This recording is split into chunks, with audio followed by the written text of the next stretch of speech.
el tema del plan integral de reconstrucción y el tema del plan de reasentamiento. Así rápidamente vamos a darle un pantallazo. Hoy también vamos a hacer un control de este módulo. Hay una pequeña prueba para resolver rápidamente, para marcar.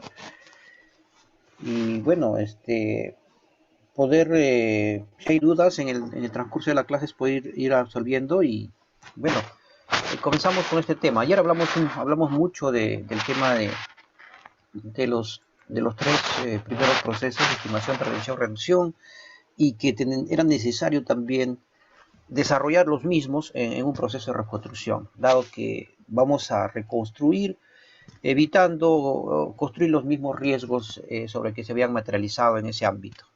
Y habían pues acciones para reconstrucción y acciones probables de, vamos a decir, reconstruir en un lugar que no es el mismo a través de un proceso de reubicación o de reasentamiento poblacional. Entonces, este proceso de reconstrucción es una situación, vamos a decir, ad hoc, en el sentido de que estamos en una situación ya post-desastre. Entonces, la planificación requiere proactividad, requiere algunos mecanismos, una institucionalidad de ser necesario especial, ¿no? Como el caso de la reconstrucción con cambios, Forsur, y otras institucionalidades que hemos ido viendo, ¿no es así? Entonces, no obstante, siendo los procesos de gestión de riesgo de desastres, vamos a decir, función también de los gobiernos regionales y locales, se quiere también lograr esa institucionalidad a través de estos niveles, ¿no? Entonces, que el gobierno regional pueda también conocer un proceso de reconstrucción, pueda implementarlo en el marco de sus capacidades, ensayar en el territorio bajo la asistencia técnica de los diferentes actores, a través de la magnitud del impacto, viendo esas condiciones, ver de qué manera articulamos e institucionalizamos estos procesos. En el entendido de que sabemos que nuestro país es pues altamente susceptible, no hay un tema vamos a llamarle fenomenología especial, ¿no es así? Hay una fenomenología especial, una variedad topográfica especial en el país, y estos peligros, en algunos casos recurrentes, van a seguir impactando en el territorio.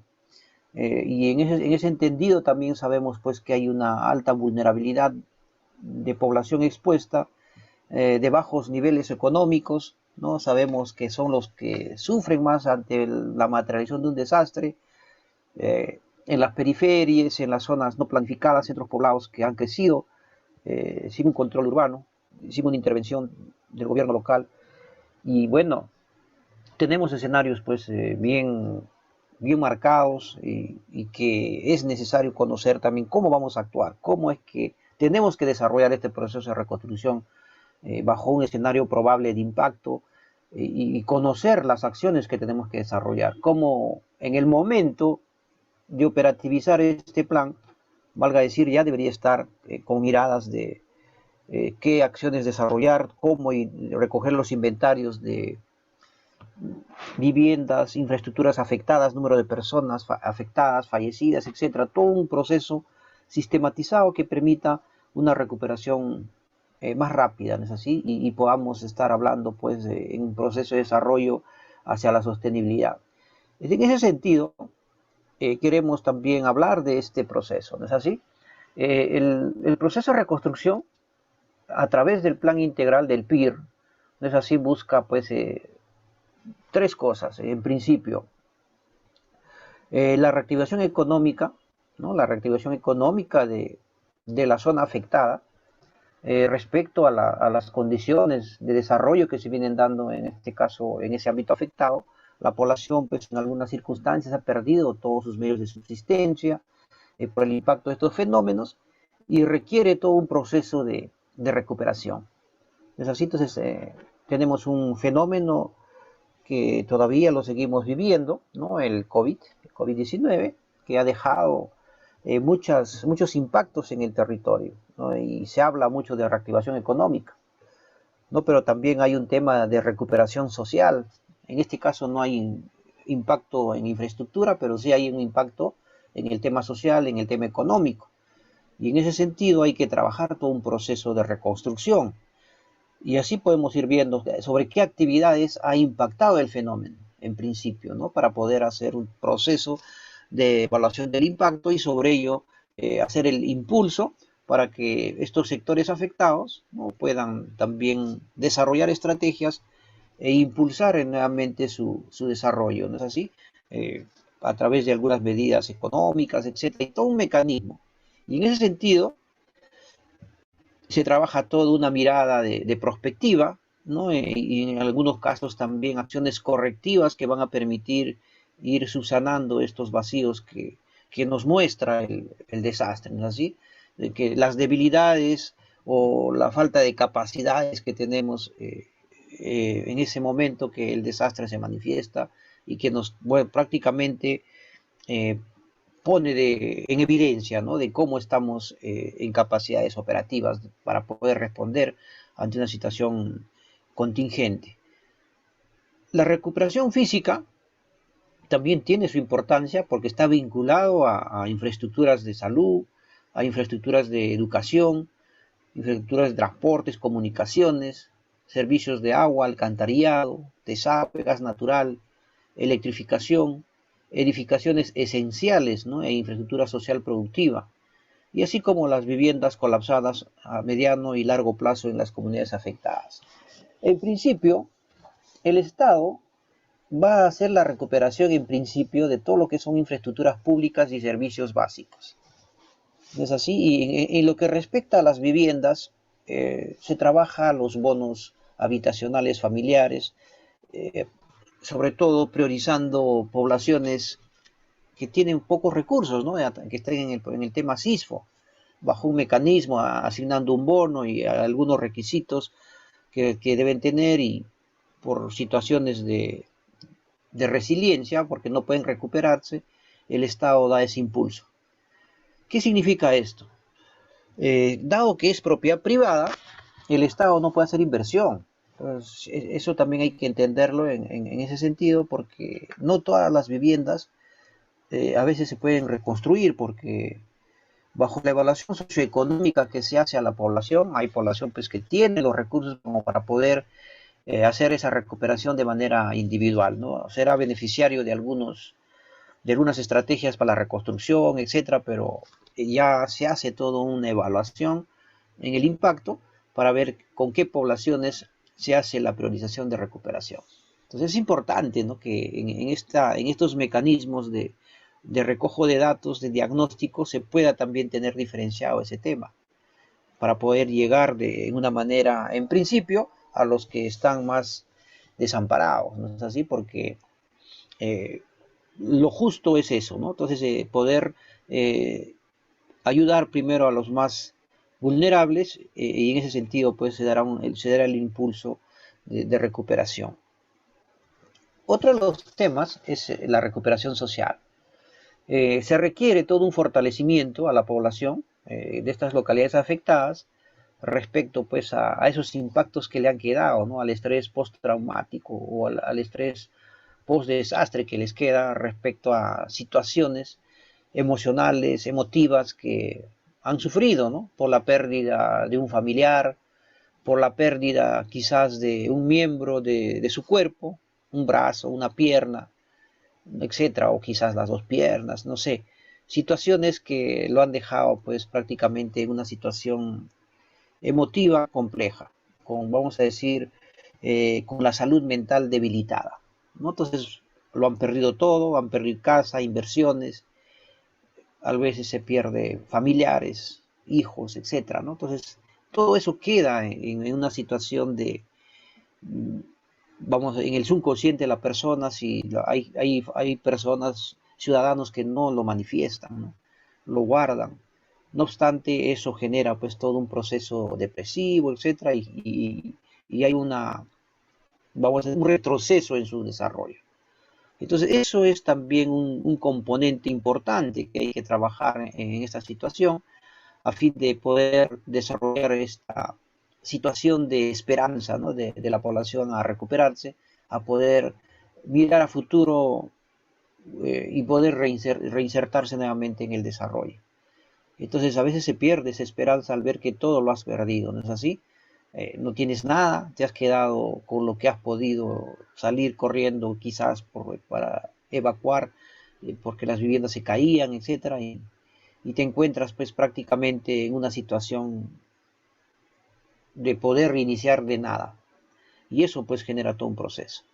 Entonces es necesario que en este sentido el tema social también sea impulsado a fin de que se pueda desarrollar la reconstrucción con el enfoque de derechos, ¿no? Con el enfoque de inclusión, de interculturalidad, de aspectos de género, ¿no? A soporte alimentario, nutricional, seguridad ciudadana, servicios básicos, etcétera.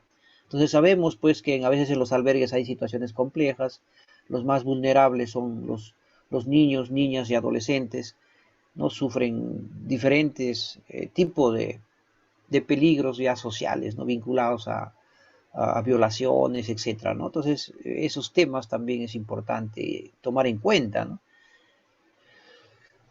Tal es así que para poder desarrollar un plan integral de reconstrucción se requiere pues la intervención de todos los actores involucrados, ¿no es así? Sabemos que en el territorio, en un territorio afectado, está el gobierno local, está el gobierno provincial, el gobierno regional, ¿no? Y están los sectores.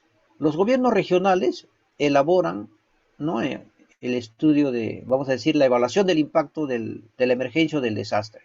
Hacen o desarrollan los informes de evaluación de riesgo, ¿no? Para poder iniciar todo el proceso conjuntamente con los gobiernos locales.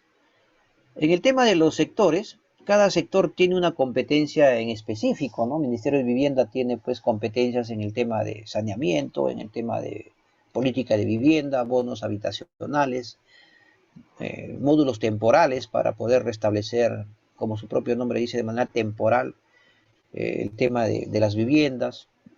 Ministerio de Transportes y Comunicaciones, sus operadores, ver el tema de la comunicación, la conectividad, salud, ¿no? Ver el tratamiento de los servicios de salud, Ministerio de Desarrollo Agrario y Riego, el tema de los medios de vida, medios de productividad, el MIDIS, todo el tema social, ¿no? Los programas sociales que se venían desarrollando, pues tiene que seguir dándolos, tiene que tener más énfasis en ese sentido.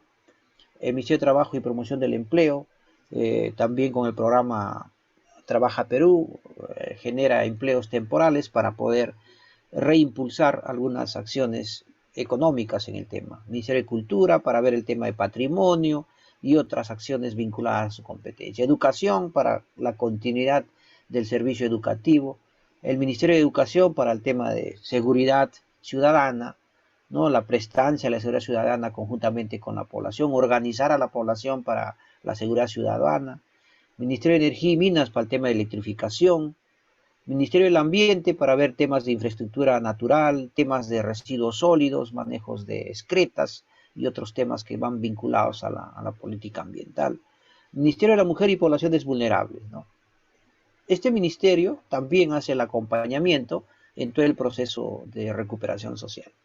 Entonces, como su propio nombre lo dice, poblaciones vulnerables. Entonces, tiene toda una política de acompañamiento a estas poblaciones vulnerables para reducir esa vulnerabilidad y poder acompañarlas pues, en este proceso de recuperación, ¿no?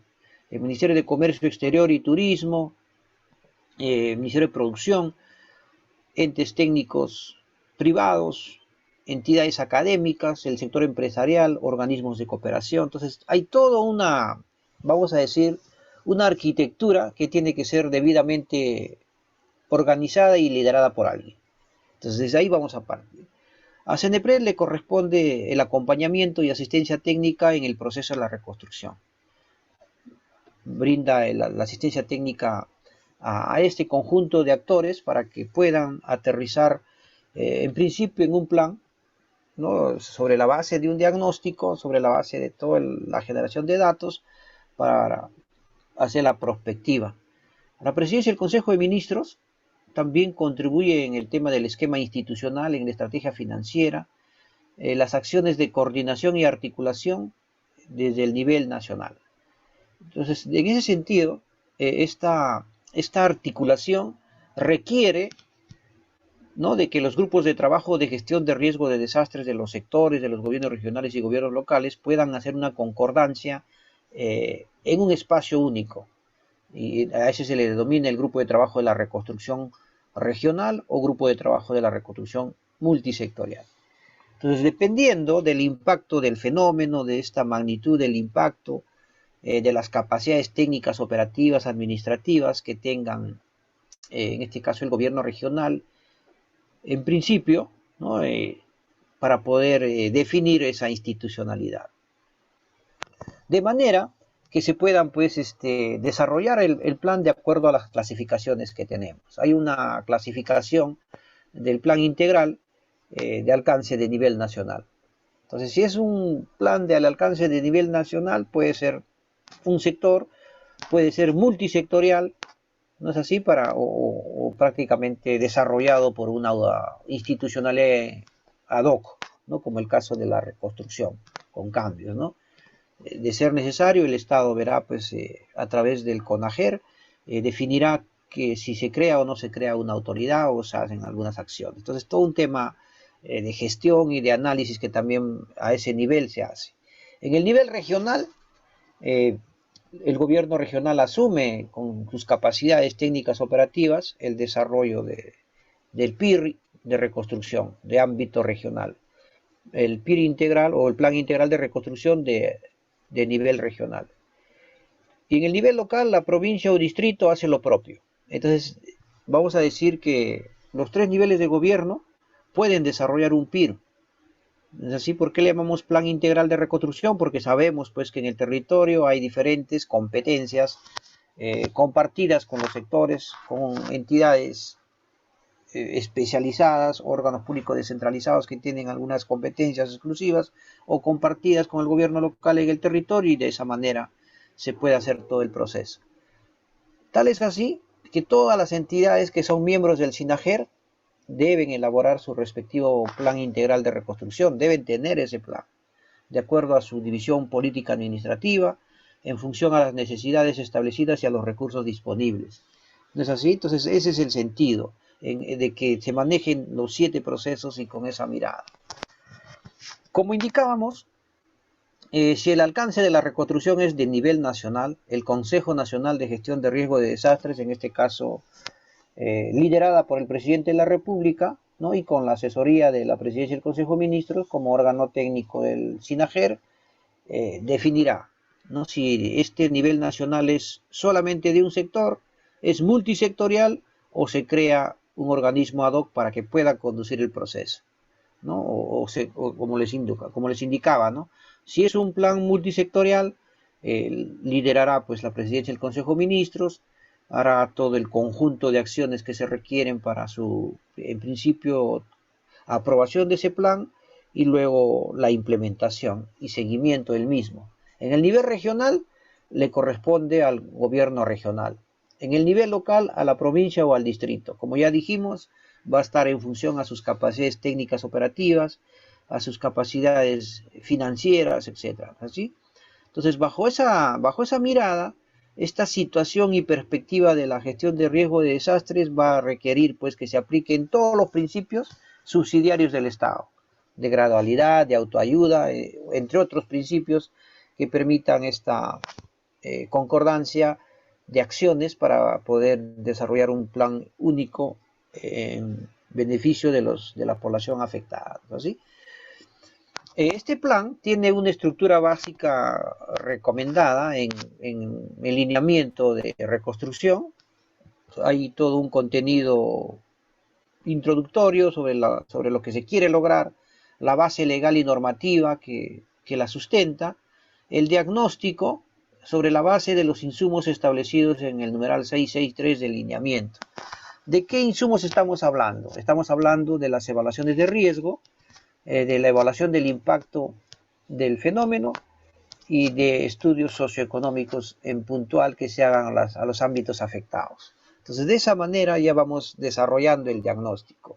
Sobre la base de estos datos, se plantea el objetivo, ¿no? O los objetivos generales, ¿no? Un objetivo general, objetivos específicos que puedan sumar a la reconstrucción. Estrategias para la reconstrucción. Los sectores a intervenir, el sector social, el sector económico, sectores transversales, ¿no? que hay que intervenir también de haber sido afectados. Una estrategia comunicacional y manejo de la información pública, ¿no? Para dar a conocer cuáles son esos avances de gestión que se vienen desarrollando. La identificación de necesidades para la reconstrucción. Aquí estamos hablando de actividades, proyectos, acciones, ¿no? Que incluye la evaluación de la infraestructura dañada.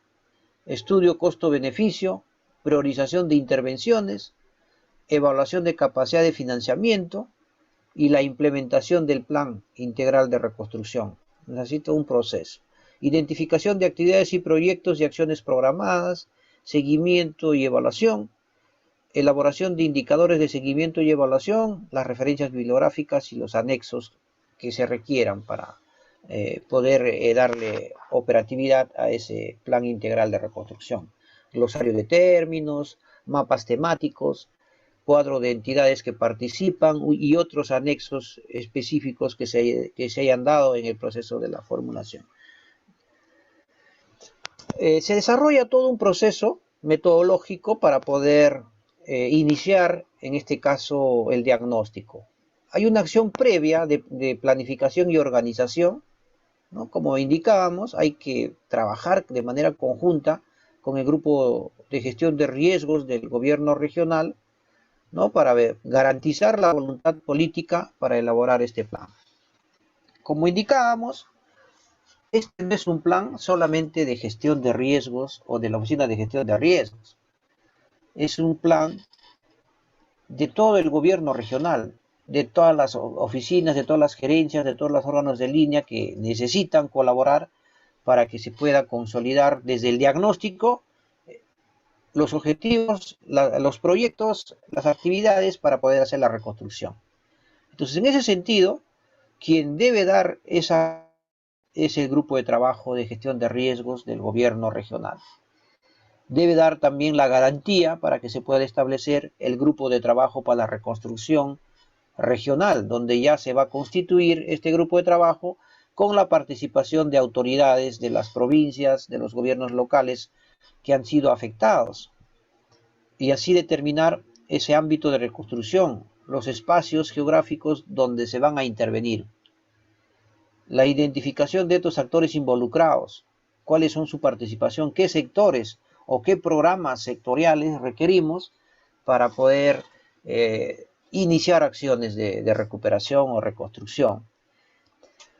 Conformación del equipo técnico, ¿no es así? Aquí necesitamos equipos técnicos para evaluación de riesgo, necesitamos equipos técnicos para generación de información, procesamiento de datos, etc.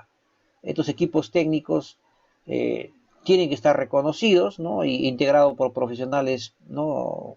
De ingeniería, arquitectura, etc. Que puedan estar acompañando todo este proceso conjunto.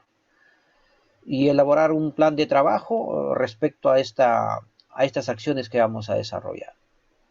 En la etapa de diagnóstico, esa recopilación de información, ¿no? Documentos con enfoque territorial y de gestión de riesgo de desastres, identificación de aspectos territoriales, características geográficas, sociales, económicas y transversales en este caso del ámbito afectado, la evaluación del impacto de la emergencia o desastre e identificación de riesgos, ¿no? O sea, en el proceso mismo de diagnóstico se tiene que identificar los riesgos a través de los EVARES, ¿no? Identificar daños, pérdidas, costos adicionales para definir ejes estratégicos del proceso de reconstrucción. Vamos afinando el diagnóstico, ¿no? Y ya para poder formular el plan. Estrategias para la reconstrucción, qué estrategias se van a utilizar, qué sectores son los que van a intervenir, ¿no? En el tema social, económico, transversal. Identificación de necesidades para la reconstrucción. No hay que especificar las necesidades con sesgo a la recuperación física, a la recuperación social y la reactivación económica. Vamos a decir, eh, de acuerdo a lo que tenemos en el territorio y quiénes van a ser los ejecutores. En tema de recuperación física para educación, salud, eh, servicios básicos, otros servicios complementarios que es de competencia de algunos sectores, tiene que estar pues identificado. La evaluación de la capacidad de financiamiento también es importante, ¿no? Que la Oficina de Planificación y Presupuesto identifique las fuentes de financiamiento para cada actividad física, para proyectos, para elaborar los expedientes técnicos, los perfiles, ¿no es así? Desde de todo un proceso de planificación. Entonces hay que hacer todo un análisis eh, cuantitativo, casi consensuado, de manera pues de que se pueda definir también si el plan va a ser del ámbito regional o va a requerir la implementación de algunas, vamos a decirle también, programas sectoriales, ¿no? Algunos programas sectoriales que tienen que intervenir para poder impulsar este plan, ¿no? Porque sabemos pues que hay inversiones de vivienda, hay inversiones de saneamiento, infraestructura educativa, etcétera, y los presupuestos pues están en diferentes programas presupuestales, valga la redundancia, ¿no? Y se pueda ya implementar el plan integral de reconstrucción y de esa identificación de actividades, proyectos y acciones. Y todo un proceso de seguimiento, ¿no? En principio de validación del plan, se recesionan algunos aportes y opiniones, se complementa, se da la conformidad técnica y se emite la ordenanza aprobatoria. Estamos hablando de la ordenanza regional que aprueba este PIR, de ser del ámbito regional. Y si es del ámbito nacional, será pues decreto supremo, ¿no?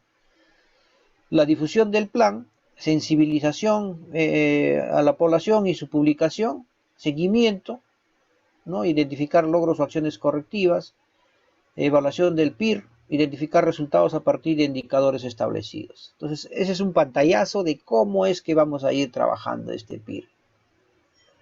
Creo que por ahí hay un comentario, no, bien.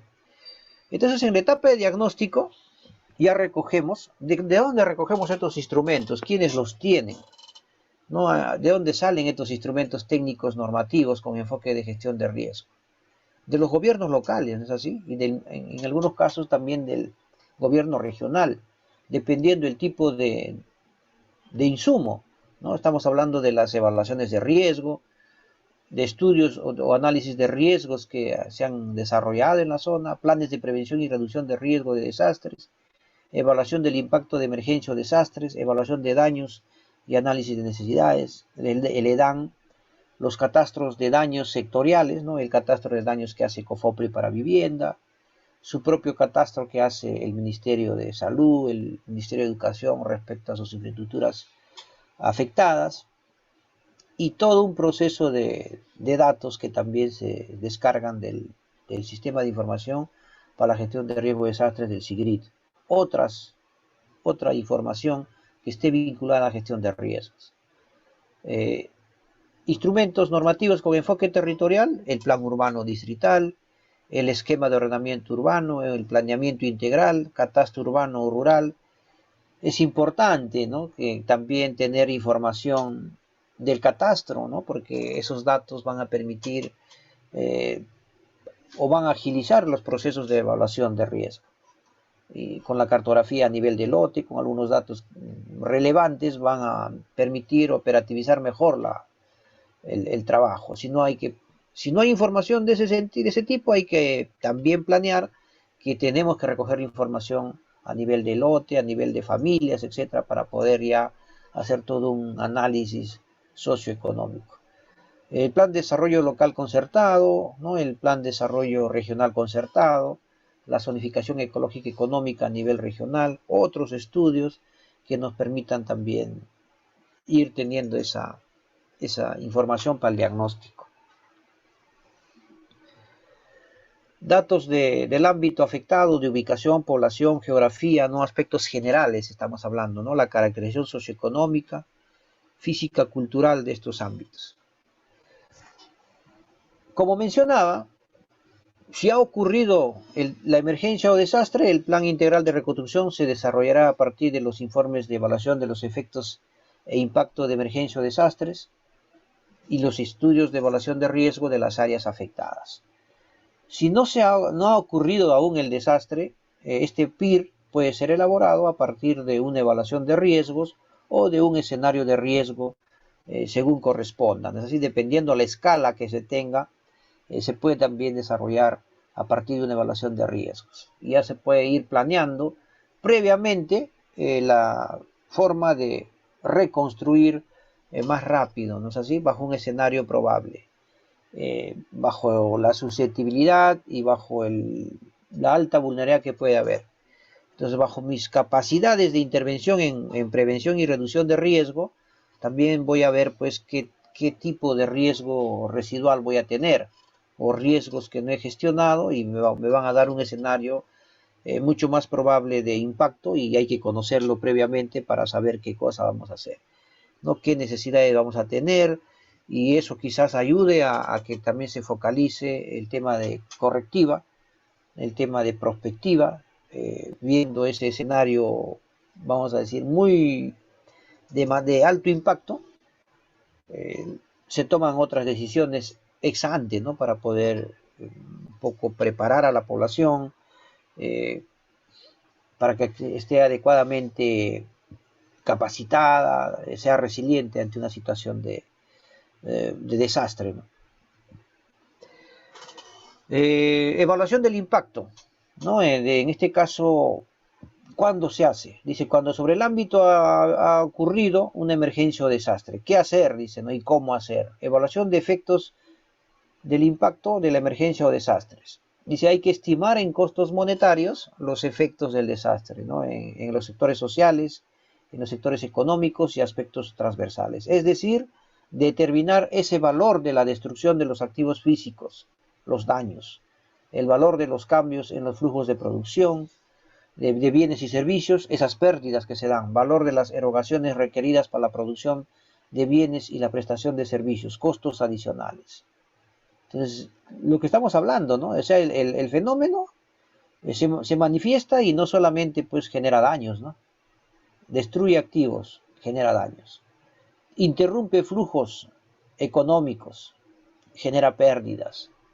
Lo que se requiere, ¿no? Las erogaciones para la producción en este caso, de producción de bienes para la prestación de servicios post-desastre, ¿no? Para el tema de la emergencia, costos adicionales, ¿no? Efectos sobre la gobernabilidad y la gobernanza, ¿no? Cómo es la capacidad de respuesta en este caso, del gobierno local, del gobierno regional, y eso va a influir en su gobernabilidad y gobernanza. ¿No es así?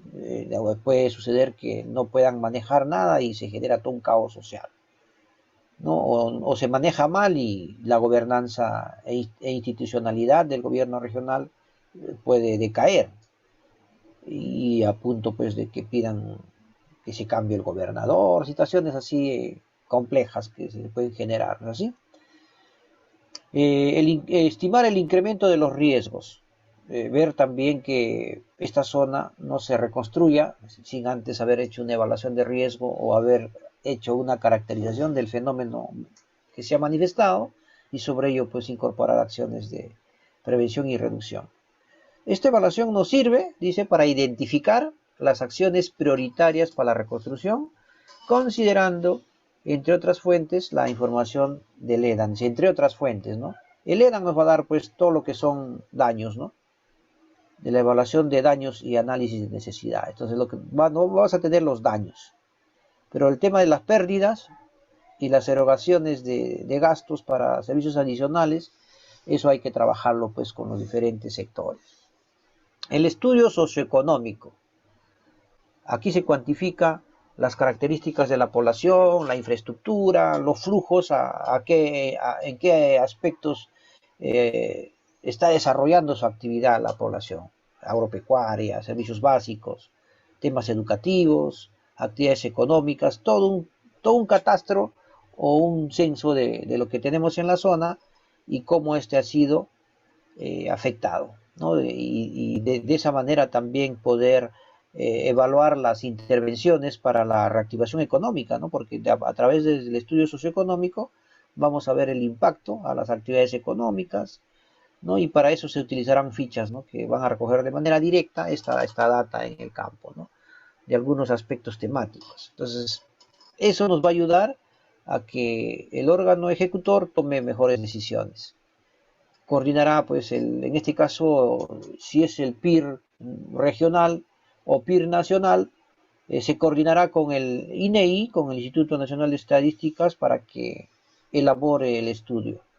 Entonces, eso dice la norma, ¿no? Entonces, hay que solicitarle al INEI para que, de ser el caso, también haga un estudio o un censo especial en la zona afectada. Eh, para el niño costero se hizo un censo especial. Para el sismo de Pisco se hizo un censo especial para ver afectaciones, etc.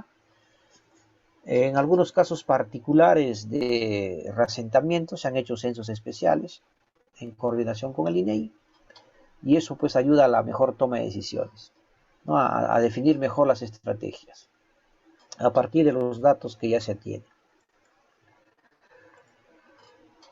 Estas estrategias van a estar definidas respecto pues a las acciones de intervención que vamos a desarrollar.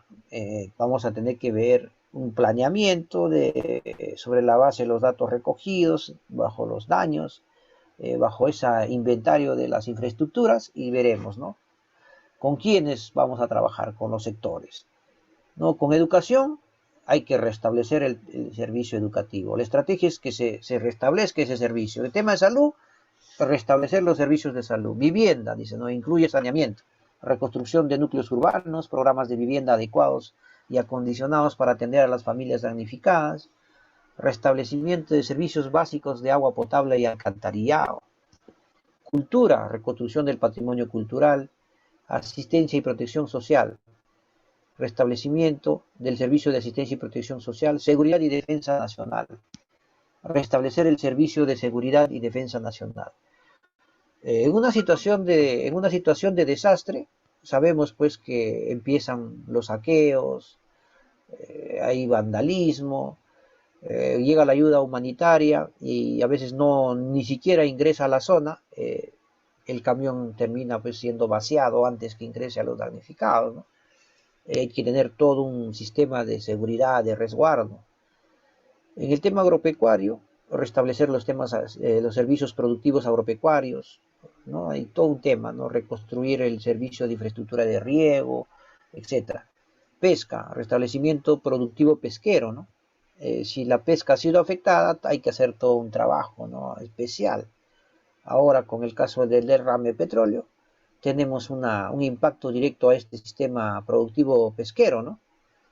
De la pesca artesanal, etcétera, y hay un impacto fuerte, directo, ¿no? A una actividad que va a requerir también un tema de reactivación económica, ¿no? El tema industrial, ¿no? ¿Qué aspectos del sistema industrial han sido afectados y cuál es la estrategia de restablecimiento de esta actividad? Porque dentro de este sistema industrial también tenemos una PEA, ¿no? Una población económicamente activa que tiene sus ingresos, desarrolla actividades ahí. En el tema de comercio pasa lo mismo, ¿no? Hay que ver que esto se reactive. Entonces, hemos tenido ya una experiencia vivida de lo que hace un fenómeno, ¿no? Se cierra todo, colapsa, y hay que reimpulsarla, hay que reinventarse, ¿no? Hay que reinventarse en el sentido de cambios de giro, etcétera, todo un tema, ¿no? Lo que hemos podido apreciar en el tema de COVID, ¿no? En el tema de turismo, restablecer los servicios de turismo. Si hay afectaciones en los atractivos, en el patrimonio turístico, hay que hacer toda una puesta en valor para que esto vuelva a dar el servicio que existía, ¿no? El tema de electricidad, transportes y comunicaciones, medio ambiente, servicios ecosistémicos, ¿no? En el caso de medio ambiente, comunicaciones, ¿no? Servicios de comunicación, otros sectores transversales, medios de vida, estrategias orientadas a recuperar los medios de vida de la población.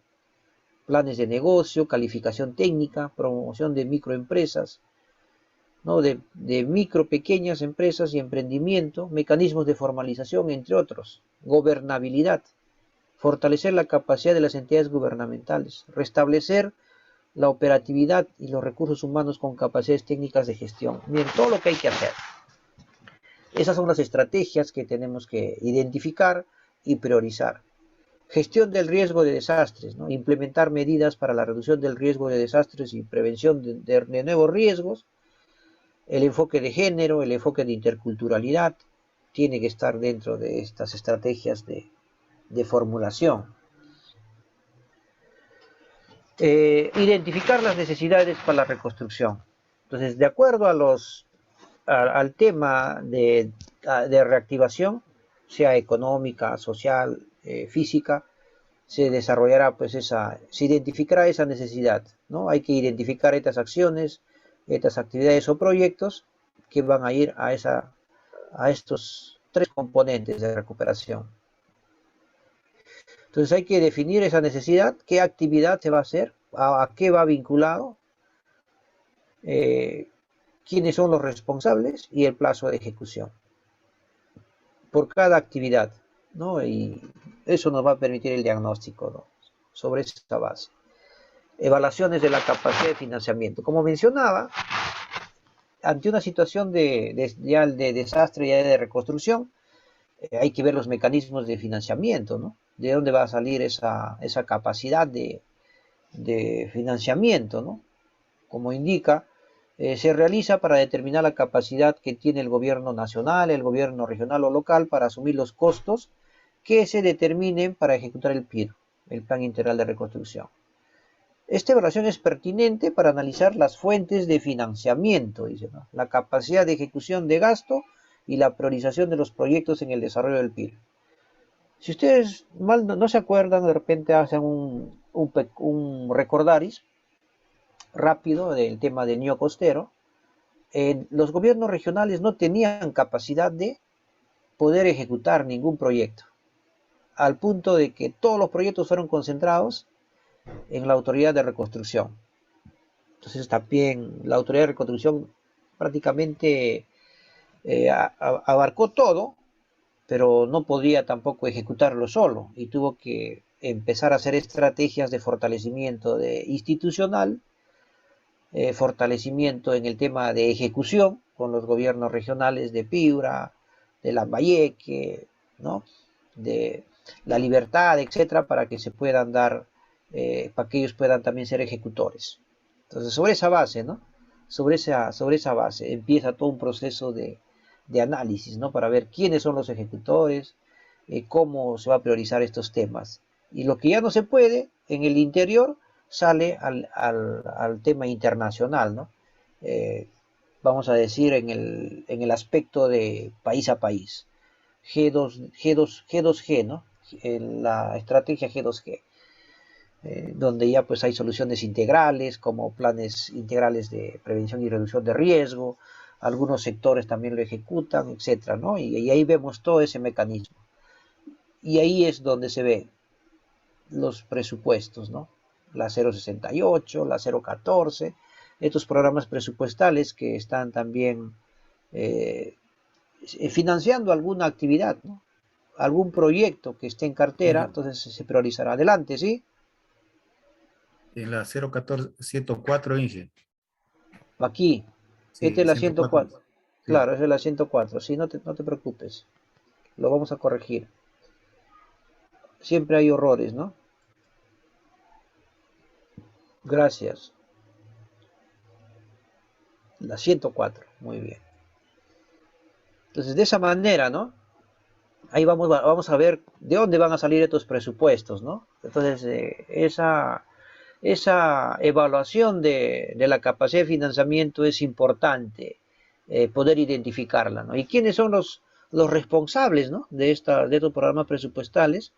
Y de esa manera se hará pues el mecanismo financiero para los proyectos, para esa cartera de proyectos que va a salir del PIR.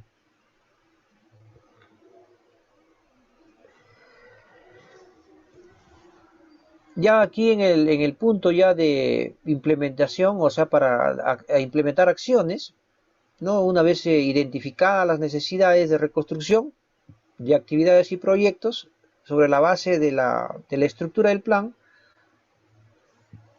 hay que hacer una programación, ¿no es así? ¿Cuánto tiempo va a durar? ¿No? Sector medio ambiente, ¿no? Por ejemplo, vamos a estructurar esta intervención. El sector medio ambiente va a ir en el PIR. ¿Cuál es la estrategia? La recuperación del servicio ecosistémico. ¿Cuál es la necesidad para la reconstrucción? Financiar y ejecutar obras y o acciones que contribuyan a la recuperación de los ecosistemas afectados, al corto, al mediano y a largo plazo. Acción, crear cobertura forestal en cabeceras de cuenca, al corto plazo. Actividad, identificación de áreas con potencial forestal, al corto plazo. Identificación de pérdidas de suelos y proyectos, creación de cobertura forestal en cabecera de cuenca, ¿no? Al mediano plazo. Y la continuidad del proyecto. Y así podemos desarrollar para otro sector. Sector vivienda, saneamiento, la estrategia, la necesidad de intervención y cuál va a ser el proyecto. La creación del servicio de saneamiento, la creación del servicio de electrificación, la creación del servicio para educación, para salud, etcétera, ¿no? De acuerdo al proyecto que vamos a ejecutar. Todo ello tiene que estar aterrizado en un cronograma de actividades, paso a paso, ¿no? Para que se pueda ir llevando este control y el equipo técnico esté debidamente organizado, porque el grupo de trabajo para la reconstrucción, donde están las autoridades, va a pedir información. Y a este grupo de trabajo de la reconstrucción le va a pedir información el órgano de control. Ahora estamos hablando de controles concurrentes, ¿no? Entonces ahí tiene que haber todo un engranaje de coordinación, responsables de desarrollar las acciones y ese mecanismo pues de comunicación para poder lograr toda esta actividad que hemos mencionado, que hemos visto en el proceso de elaborar un PIR. Aquí le hemos puesto en teoría, es un poco sencillo, ¿no? Pero plasmándolo ya a la acción, ahí empiezan a salir vamos a decir, las dificultades y hay que desarrollar algunos mecanismos complementarios para poder cumplir con el proceso, ¿no? Lo que hemos hablado, ¿no? Desde la reunión del grupo de trabajo, ¿no? Hay que hacer toda una gestión para que el grupo de trabajo escuche las pautas metodológicas que se dan en el proceso de reconstrucción, respecto a la determinación del ámbito de reconstrucción, quiénes van a intervenir, aquí van a apoyar los responsables del grupo de gestión de riesgo y desastres para ver pues quiénes intervienen, qué sectores, ¿no? Y definitivamente que ellos van a necesitar también de sus equipos técnicos de cada órgano de línea para llevar información y hacer todo ese cruce de datos. La conformación de los equipos técnicos, ¿no? Un equipo técnico coordinador y varios equipos operativos por diferentes estudios, por diferentes actividades, ¿no? Un plan de trabajo, ¿no? Que estamos viéndolo ahora. Y toda esa data, equipo especializado en recopilación de información, en procesamiento de datos, la evaluación de los efectos del impacto, ¿no? Acá es netamente temas económicos, gerencia económica con planificación y presupuesto, ¿no? Van a tener que hacer todos esos estudios. Estrategias, lo que hemos desarrollado, ¿no? Lo que hemos ido viendo. Todo lo que hemos ido viendo paso a paso. Entonces, de esa manera, es lo que se quiere un poco resumir el procedimiento del PIR. Hay muchos insumos que se requieren, registros, bases de datos, informe de riesgos, información gráfica alfanumérica, de la dinámica social, instrumentos de planificación, escenarios de riesgo, recursos humanos, materiales y financieros. Van a salir algunos productos, ¿no? De lo que estábamos hablando, creación de servicios para habilitación urbana, de los servicios esenciales a recuperar, ocupación ordenada y definitiva de la comunidad afectada en la habilitación urbana recuperada, recuperación de los programas sociales de la comunidad afectada con enfoque inclusivo y de sostenibilidad, reactivación de las cadenas productivas y actividades afines integradas al mercado local y regional, Entonces, recuperar todo ese proceso, ¿no es así? Recuperar todo ese proceso. Hasta aquí hemos hablado del PIR. Ahora vamos a, si no hay ninguna duda o pregunta, por favor, los dejo unos segunditos mientras refresco la garganta. Si hay alguna duda o pregunta, fueran tan amables.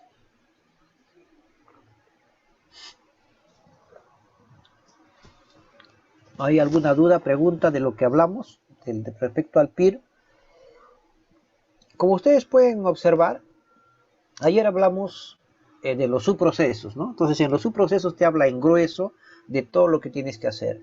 Y esto se va traduciendo en actividades mucho más detalladas y en el PIR se ve, pues, ¿no? Entonces, esas actividades más detalladas van a ir a ser operativizadas y hay que tener, pues, muchas manos, ¿no? Entonces, por eso hablamos de varios equipos. Un equipo coordinador y varios equipos operativos. Por eso la suma de los esfuerzos que haga el gobierno local con el gobierno regional y los sectores que también pueden apoyar en el marco de sus competencias para poder formular el plan es importante, ¿no? Ese es lo ideal que queremos, ¿no? Algunos casos pues harán, pues contratarán profesionales consultores, pero la idea es que se haga todo un proceso conjunto, ¿no? Para que se vea de esa institucionalización del proceso. Casos en que la reconstrucción, ¿no? Sabemos que dentro de la reconstrucción hay pues intervenciones en el mismo lugar, porque la evaluación de riesgo indica que se puede corregir la situación a través de medidas correctivas, a través de medidas preventivas, y se desarrollará toda la acción. Pero van a haber acciones o ámbitos donde no se puede trabajar.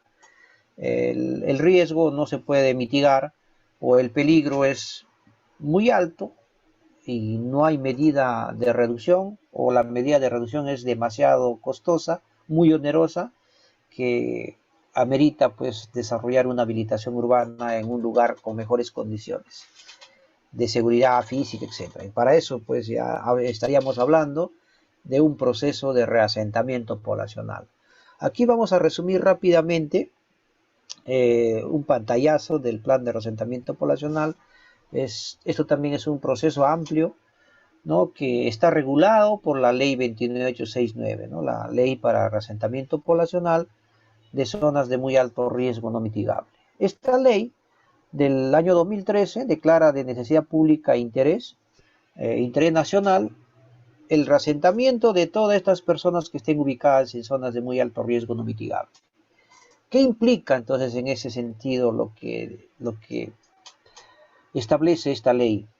Lo que implica o lo que implicaba del 2013 hasta la fecha es que los gobiernos locales hayan identificado todas estas zonas de muy alto riesgo no mitigable, ya tengan un catastro de estas zonas de alto riesgo no mitigable, ¿no? Entonces, y ya se pueda estar trabajando planes de reasentamiento, ¿no? Esto es, vamos a decir, la importancia de esta norma. No obstante, todavía no tenemos esas zonas de alto riesgo no mitigable, ¿no? ¿De dónde va a salir estos datos? Va a salir del proceso de estimación, ¿no? Cuando uno hace toda ejecución de diagnóstico, del proceso de estimación vamos a identificar algunos núcleos de asentamientos poblacionales que están en zonas de alto riesgo no mitigable. Y habrá pues que hacer toda una programación especial. Dice que es causal de reasentamiento poblacional la declaración de zonas de muy alto riesgo no mitigable, ¿no? Asociada a peligros naturales, socionaturales o por causas humanas que ponen en peligro la vida de los pobladores. Entonces, el causal de reasentamiento es que esté declarado como zona de muy alto riesgo no mitigable. Mientras no esté declarado la zona de muy alto riesgo no mitigable, incluso no se pueden ejecutar las acciones de control, algunas otras acciones que determina la ley, ¿no? Y que la vamos a ver. La zona de muy alto riesgo no mitigable se declara por acuerdo de consejo. Entonces, dicha zona de muy alto riesgo no mitigable, ya declarada, debe incorporarse en los instrumentos de planificación urbana. Estamos hablando de los planes de desarrollo urbano, el plan de acondicionamiento territorial, zonificación y uso de suelos, ¿no? Como un instrumento de estos planes de desarrollo. Entonces es importante ello, ¿no? Igualmente está prohibida vamos a decir, la posesión de zonas de muy alto riesgo no mitigable.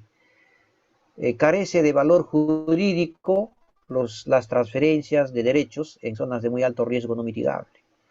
Entonces, la ley 3680 en su artículo 49 precisa estos datos, ¿no? Igualmente, establece un procedimiento para declarar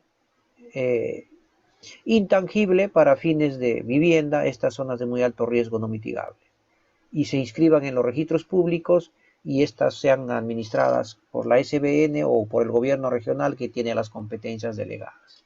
Entonces es importante, ¿no?, que este procedimiento se dé.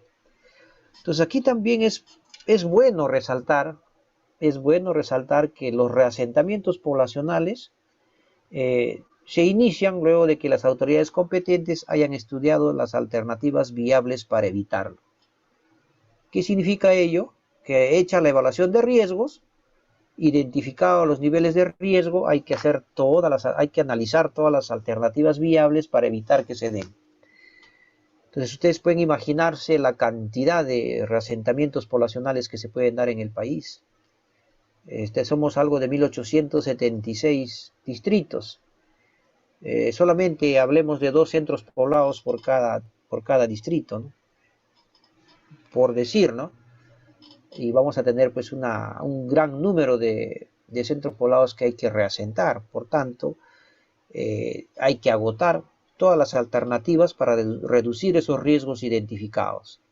Entonces se inicia, dice, luego de que las autoridades competentes hayan estudiado las alternativas viables para evitarlo. ¿Dónde lo hacemos? En el proceso de estimación.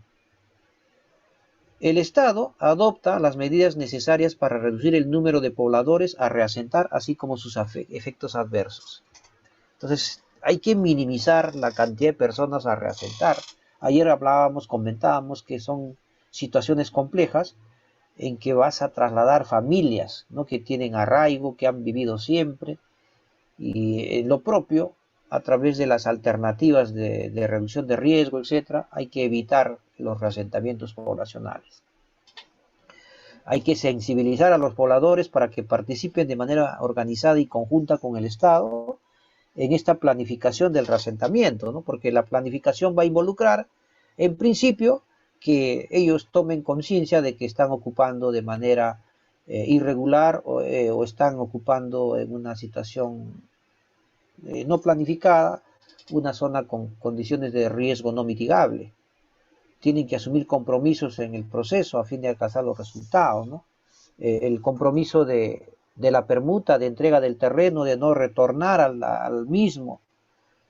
El compromiso de transparencia, de declarar adecuadamente las condiciones sociales, económicas que tienen, ¿no? Porque en algunos casos se hace bajo una declaración jurada y esas declaraciones juradas pues tienen valor respecto al proceso que se vaya a hacer en el reasentamiento.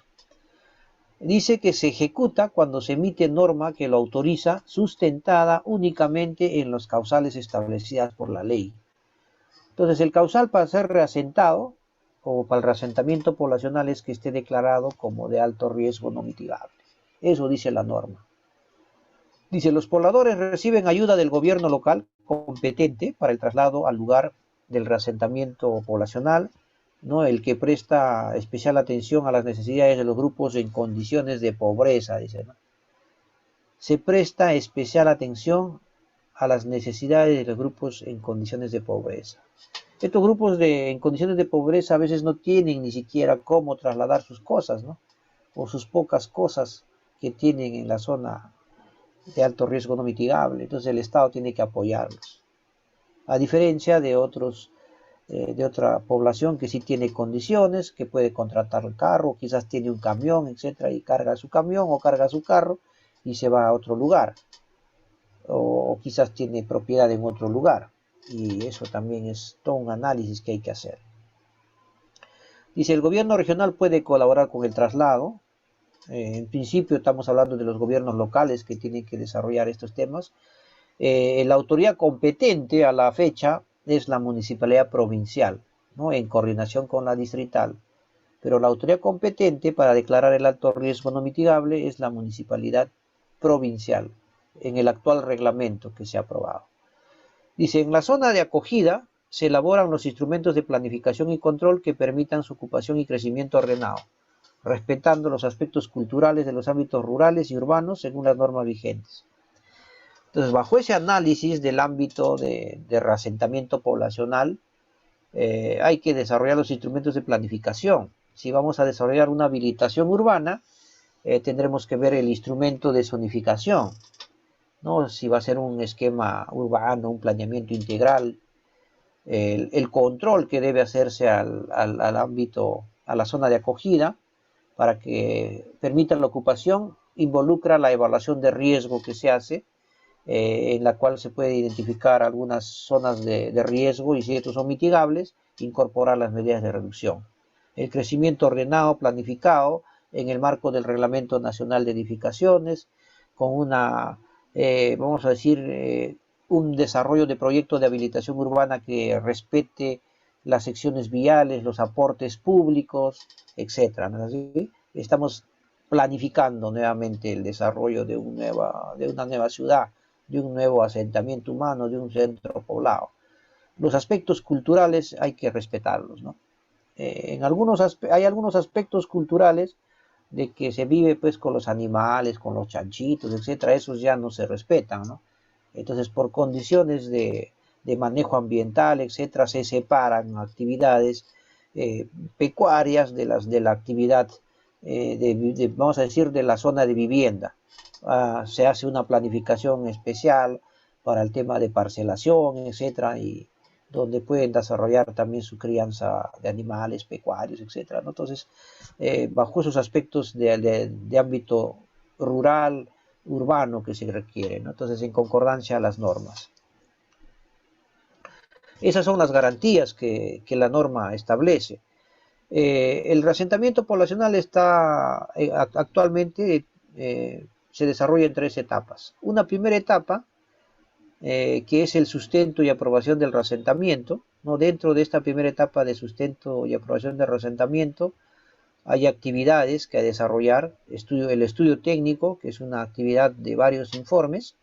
La declaración de zona de muy alto riesgo no mitigable también es una actividad que desarrolla la municipalidad provincial con el insumo del estudio técnico más un informe legal de su asesoría jurídica. El estudio técnico más el informe legal más la declaración de zona de muy alto riesgo no mitigable con acuerdo de Consejo Provincial se remite al Ministerio de Vivienda para que dé opinión de viabilidad, ¿no? Entonces, una vez que da opinión de viabilidad, lo remiten a CENEPRED, CENEPRED da su opinión técnica legal y la remite a PCM para que PCM emita una resolución aprobatoria del reasentamiento poblacional. Se cumplida la etapa de sustento del reasentamiento poblacional, sigue la etapa 2, ¿no? Que es la elaboración y aprobación del plan. Y luego la etapa 3 de implementación. Entonces aquí podemos ver ya un poco más concatenado los procedimientos, ¿no? En el marco de la ley 21869 y su reglamento, el decreto supremo 142/2021 de julio del año pasado. Ha reordenado el proceso, ¿no? Entonces, este decreto supremo ha establecido 3 etapas. Anteriormente, el reasentamiento poblacional requería que se elabore el plan para poder obtener la resolución de sustento o la resolución de aprobación de la solicitud y de manera automática también aprobar el plan. Y era complejo, ¿no? Desarrollar 2 cosas juntas. Entonces ahora se desarrolla todo un proceso de coordinación y articulación para implementar el Comité Regional de Reasentamiento. Se elabora el estudio técnico que contemplan los informes de evaluación de riesgo, que contempla la identificación de la zona de acogida, el empadronamiento de la población, la identificación de bienes públicos, el estudio de la zona de acogida, el informe de la zona de acogida, y el estudio beneficio-costo, cuánto va a costar, ¿no? Eso implica. Y la declaración de zona de muy alto riesgo, ya les indiqué, sobre la base de este estudio, más una opinión legal de la Oficina de Asesoría Jurídica Provincial. Todos estos datos, con su declaración, pasa al Ministerio de Vivienda, a la viabilidad. Da opinión técnica de viabilidad o no viabilidad, la envía al CENEPRED. Si la viabilidad es positiva, el informe técnico legal de CENEPRED también complementa y la envía a la PCM para que salga la resolución. Si el informe no es viable, el Ministerio de Vivienda tiene que recomendar qué acciones de prevención y reducción está recomendando. Y ahí el CENEPRED evalúa, y eso, si es que son viables esas medidas de prevención y reducción, ya no se aprueba la resolución. Entonces la resolución será pues denegada, ¿no? Se aprueba y se procede a la reducción de riesgo. Entonces ese es lo ideal. Dado eso, ya pues con la resolución aprobada se acompaña al plan que se ha formulado para que el Ministerio de Vivienda dé una opinión y lo apruebe. O sea, si hay necesidad de que CENEPRED también opine, es factible. Una vez aprobado, ya empieza la ejecución y monitoreo. Por ejemplo, aquí tenemos una zona afectada, un centro poblado que está en una zona de alto riesgo a deslizamiento. Ahí tiene un informe técnico que ha hecho el INGEMET, ¿no? Indicando que ese pueblo no puede estar ahí. Entonces hay que recoger los datos de este pueblo, si hay colegios, si hay infraestructura educativa, si hay infraestructura de salud. Este es un pueblo, que les comentaba ayer, el de Checras, que el año 2017 fue afectado por las lluvias intensas del Niño Costero y un poco pues generaron la activación de deslizamientos en esta zona. De manera que en el proceso de reubicación trasladaron a algo de 8 o 9 familias a una zona segura, entre comillas, ¿no? En el marco de la reconstrucción con cambios. No obstante, no se declaró el alto riesgo no mitigable aquí. Acá hay 9 personas, pero en el pueblo hay algo de entre 40 y 60 familias, ¿no? Que en el proceso de reasentamiento también tienen que estar acá. Entonces se está haciendo toda una evaluación, incluso a la lotización planteada, para ver pues si esta zona va a poder albergar a toda esta población de acá, con los aportes, con todo eso, ¿no? Previa declaración de alto riesgo no mitigable de esta zona. En esta zona la población está haciendo autoconstrucción, o sea, ya están trasladadas y está construyendo vulnerabilidad. Están construyendo adobes, etcétera, y entonces se requiere pues un acompañamiento. Entonces, bajo esa mirada del reasentamiento, se verifica qué necesidades tenemos, ¿no? Y un estimado de presupuesto para un poco identificar cuánto va a salir el costo de inversión, ¿no? Si vas a necesitar una creación de servicio de agua potable, la creación de servicio de educación, creación de servicio de electrificación, creación de servicio de protección y estabilización de taludes en el centro poblado. Esta es una zona que tiene algunas pendientes fuertes y hay deslizamientos activos, ¿no? En algunas laderas que también podrían afectar la carretera y también la estabilidad de la futura lotización. El programa de integración y accesibilidad y transitabilidad. Para llegar a esta zona son trochas que prácticamente pues no facilitan ni siquiera la transitabilidad de la sémila. Entonces hay que hacer un programa de integración, programa para la reactivación económica, evaluación de cédula de cultivo, sistema de riego y productividad, actividades de viviendas de interés social, gestión del bono habitacional, mejoramiento en sitio propio o no sé, o para la construcción colectiva, cuál va a ser. Hay que analizar un estimado, acá estamos hablando de un promedio de 30 familias, en principio. Declaración de intangibilidad para fines de vivienda como otra actividad para que ya nadie regrese a esta zona. Recuperación de materiales y demolición de viviendas en la zona de alto riesgo no mitigable. O sea, demoler todo. Costos estimados del impacto, afectación de viviendas, afectación de cultivos, costos de atención de emergencia. Entonces aquí, sumado todo eso, sale el estimado de inversión para darle el sustento del reasentamiento. En la etapa 2, que es la elaboración del plan, hay toda una estructura también que te permite formular el plan sobre la base de la población en riesgo, todo el estudio socioeconómico se resume como parte de diagnóstico, perfil ambiental de la zona de reasentamiento, ¿no? Los detalles de la zona de acogida, acciones de saneamiento físico legal, niveles de riesgo, criterios de zonificación, medidas de control de riesgo, situación de la implementación de la gestión de riesgo de desastres en el ámbito regional y local, instrumentos que se van a desarrollar para la planificación, etcétera, ¿no? Estrategias de reasentamiento, programa de inversiones. Entonces, el programa de inversiones, estamos hablando pues de adquisición del terreno, infraestructura y servicios, programas habitacionales, qué es lo que se va a hacer. Y todo eso está resumido pues en un programa de inversiones, ¿no? Y con programaciones, etcétera, ¿no? Y en algunos casos este reasentamiento, por ejemplo, no se ha culminado, se está reformulando el tema de ejecución, ¿no? Porque recién están en ejecución financiera y algunas actividades se han ejecutado, algunos proyectos están a punto de ser ejecutados y hay que hacer toda una modificación de la programación, ¿no?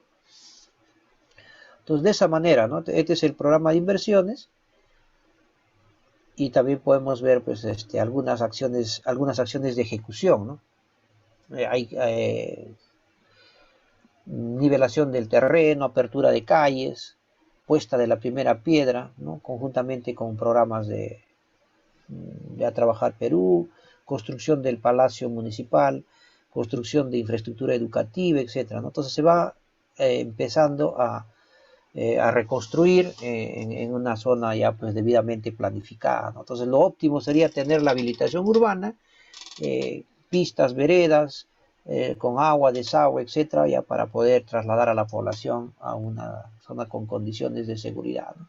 Entonces ahorita está en proceso de ejecución y en algún momento veremos este pueblo ya consolidado y la población trasladada. Entonces son acciones que se desarrollan, hay todo un sinnúmero de acciones también de coordinación, de gestión que hay que hacer para sortear algunos imprevistos que se dan en el tema de normas, etcétera, ¿no? De concordancia de dispositivos, de desarrollo de instrumentos de habilitación urbana, un sinnúmero de acciones. Por ejemplo, ¿no?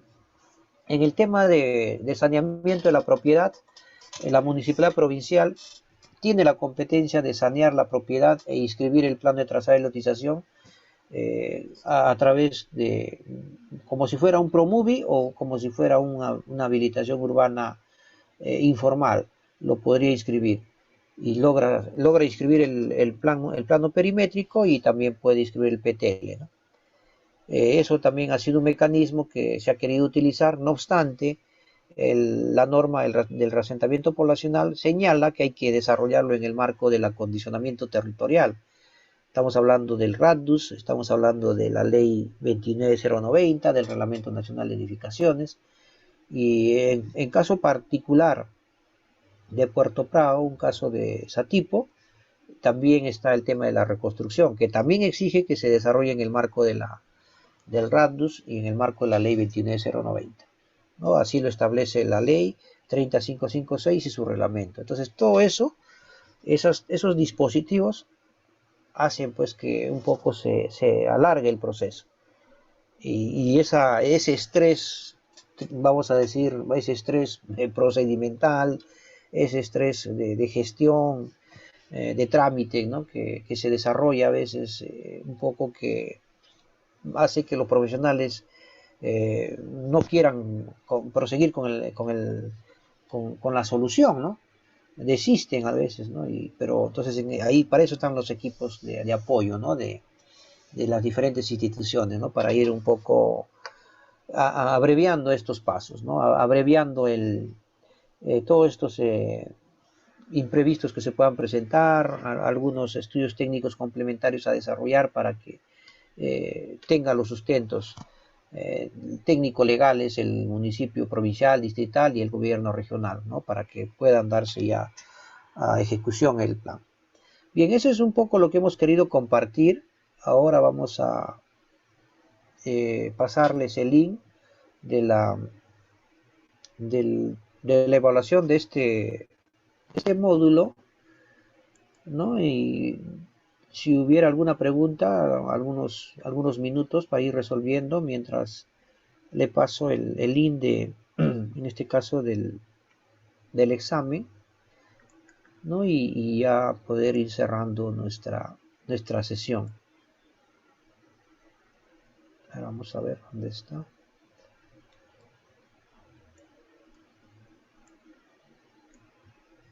¿Alguna duda, pregunta? Vamos a 8:22, unos 5 minutos de dudas y preguntas. 8:30 en punto, ustedes arrancan con su cuestionario, que le estamos pasando el link por el chat para que ustedes puedan ingresar. Ya saben cómo es el procedimiento, entran al link y ahí llenan sus datos, tal como lo han hecho en otros módulos, y de acuerdo a eso, pues van completando las preguntas que se vienen, ¿no? Entonces, es prácticamente algunas preguntas de control bien sencillas en las que ustedes pues van a eh, plasmar algunas de las cosas que hemos dicho hemos desarrollado en este módulo. Entonces, esa manera de control para ver qué están llevando, para ver cómo ha llegado lo que hemos podido compartir, y también es un indicador de cómo poder ir mejorando también en estas exposiciones. Bien, si no hay dudas, preguntas, de repente aprovechamos más el tiempo en el examen.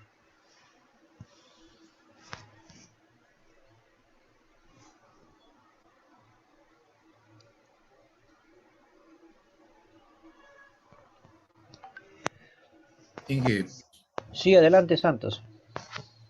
estos formatos o modelos que usted está presentando sobre todo el procedimiento del plan se puede encontrar en la página de CNPRED. Claro, ahí están.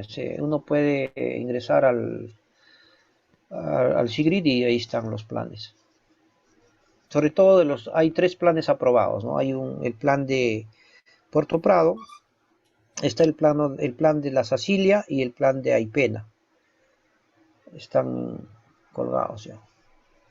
O en todo caso, si no lo encuentras, nos escribes a oaguirre@cenepred y poder darles el link, porque a veces el archivo es muy grueso, pesa demasiado, les damos un link de descarga directo para que ustedes puedan bajar esos planes.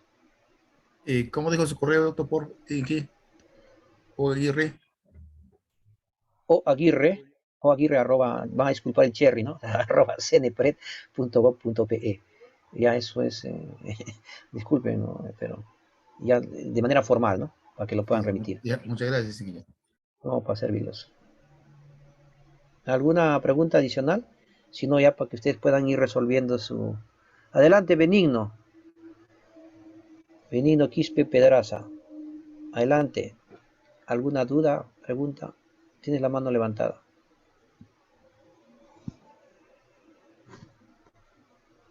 No, tu audio, por favor, no te oímos. Activa tu audio, por favor.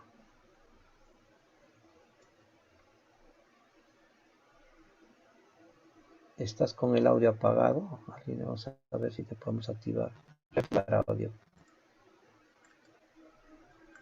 No sé si le pueden ayudar a Benigno para reactivar audio. No le escuchamos. Ahora sí, adelante, Benigno. Muy buenas tardes, ingeniero. Bueno, a respecto de las clases o de las evaluaciones, yo estuve por motivos de, bueno, aquí en la sierra, yo me encuentro exactamente en Abancay y en su distrito por Curubasi. Y a veces no, por las tormentas eléctricas no podemos estar expuestos a la espera de las clases porque siempre tengo esa dificultad y no estoy al día con las clases, con las evaluaciones, ingeniero, al respecto cómo me podrían ayudar. Bien, eso hay una coordinadora, de repente en el interno, con la coordinadora, puedes consultar de qué manera te puede apoyar. Allá, Ya eso, gracias. no hay Claro. problema, no te Eh, preocupes, yo creo que ya, sí te van a apoyar. el otro tema también, bueno, eh, todo el material que estamos avanzando sería bueno que nos podrían brindar esa toda información, porque no tengo a la mano una computadora, sino estoy con el trabajo, no estamos con mi celular, nomás estoy más, Entonces, en algún tiempo nosotros, para yo poder analizar bien, estudiar, ese quisiera ese material, si nos van a acceder a lo posterior, una vez cuando terminamos este curso. Y yo creo que sí, ¿no? Porque nosotros le entregamos la ponencia y se las trasladan, no hay ningún problema. Creo que también ya lo han subido a una plataforma donde ustedes ingresan y lo pueden Ajá. descargar. Allá. Bien, Muchas gracias, sí, ingeniero, y saludos a todos los compañeros del curso. gracias Benigno, un saludo también para ti, para Apurímac. Bien, Apurímac, estimados, Abancaycito. Abancaicito, ahí está. Sí. Un abrazo. Bien, Gracias, de igual manera. De igual entonces, manera. estimados, ahí tienen el link para que ustedes puedan hacer el desarrollo de esa prueba y los dejo entonces para que puedan ingresar a absolverla. Conmigo hasta una próxima oportunidad y muchas gracias por su atención. A disposición de ustedes ya en el ejercicio y muy agradecido. Que tengan buenas noches.